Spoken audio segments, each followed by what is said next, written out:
Taste the Daily. அண்மை செய்தி. நீலகிரி, கோவை ஆகிய மாவட்டங்களில் இன்று அதி கனமழைக்கான ரெட் அலர்ட் எச்சரிக்கை சென்னை வானிலை ஆய்வு மையத்தால் விடுக்கப்பட்டுள்ளது. இது குறித்த கூடுதல் விவரங்களை செய்தியாளர் ராகினி வழங்க கேட்கலாம். வணக்கம் ராகினி, விவரங்களை பதிவு பண்ணுங்க. வங்கக்கடல் பகுதியில் நிலவி வந்த செஞ்சல் புயலானது தொடர்ந்து பல்வேறு நிலைகளில் வலுவிழந்து தற்போது ஆழ்ந்த காற்றழுத்த தாழ்வு பகுதியாக வலுவிழந்திருக்கிறது. இந்த நிலையில் இன்று கோவை, நீலகிரி உள்ளிட்ட 2 மாவட்டங்களுக்கு ரெட் அலர்ட் எச்சரிக்கையும், 4 மாவட்டங்களுக்கு ஆரஞ்சு அலர்ட் எச்சரிக்கையும், அதே போன்று 10 மாவட்டங்களுக்கு கனமழைக்கான மஞ்சள் நிற எச்சரிக்கையும் கொடுக்கப்பட்டிருக்கிறது. குறிப்பாக கடந்த 23ஆம் தேதி ஒரு குறைந்த காற்றழுத்த தாழ்வு பகுதியானது வங்கக்கடலில் உருவானது. இது படிப்படியாக புயலாக வலுப்பெற்றது. தொடர்ந்து இது 30ஆம் தேதி இரவு மாமல்லபுரம், புதுச்சேரி அருகே கரையை கடந்தது. இதன் காரணமாக பல்வேறு பகுதிகளிலும், குறிப்பாக வட தமிழ்நாடான சென்னை, செங்கல்பட்டு, அதே போன்று திருவள்ளூர், காஞ்சிபுரம் பகுதிகளிலும், அதே போன்று அதனைத் தொடர்ந்து டெல்டா பகுதிகளிலும், விழுப்புரம், கடலூர் போன்ற பல்வேறு மாவட்டங்களில் இந்த புயலின் தாக்கத்தின் காரணமாக பல்வேறு பாதிப்புகளானது ஏற்பட்டது. இந்த நிலையில் இந்த புயலானது தொடர்ந்து வலுவிழந்து தற்போது ஆழ்ந்த காற்றழுத்த தாழ்வு பகுதியாக வலுக்குறைந்துள்ளது. இது தொடர்ந்து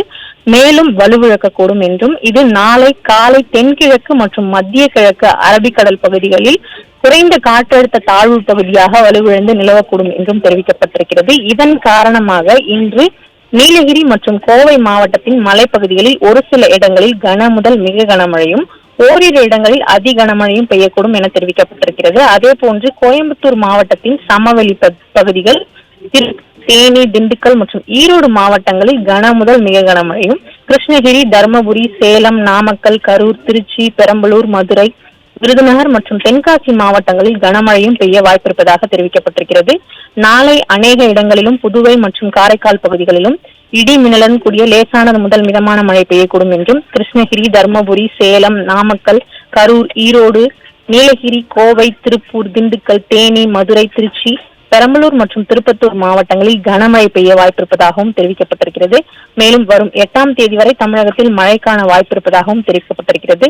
சென்னையை பொறுத்த மட்டில் அடுத்த 48 மணி நேரத்திற்கு வானம் மேகமூட்டத்துடன் காணப்படும் என்றும், நகரின் சில பகுதிகளில் லேசான மழைக்கு வாய்ப்பிருப்பதாகவும் தெரிவிக்கப்பட்டிருக்கிறது.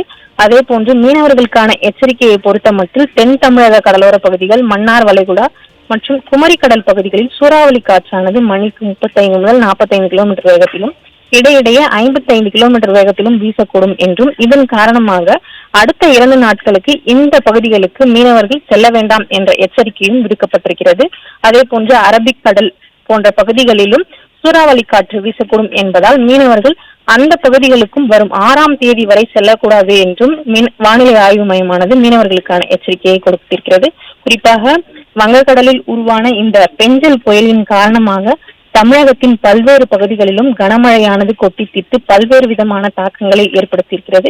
இந்த நிலையில் இந்த புயல் தற்போது காற்றழுத்த தாழ்வு பகுதியாக வலுவிழந்தாலும் கூட தற்போது 2 மாவட்டங்களுக்கு அதி கனமழைக்கான ரெட் அலர்ட் எச்சரிக்கையானது கொடுக்கப்பட்டிருக்கிறது. விவரங்களை வழங்கியமைக்கு நன்றி ராகினி.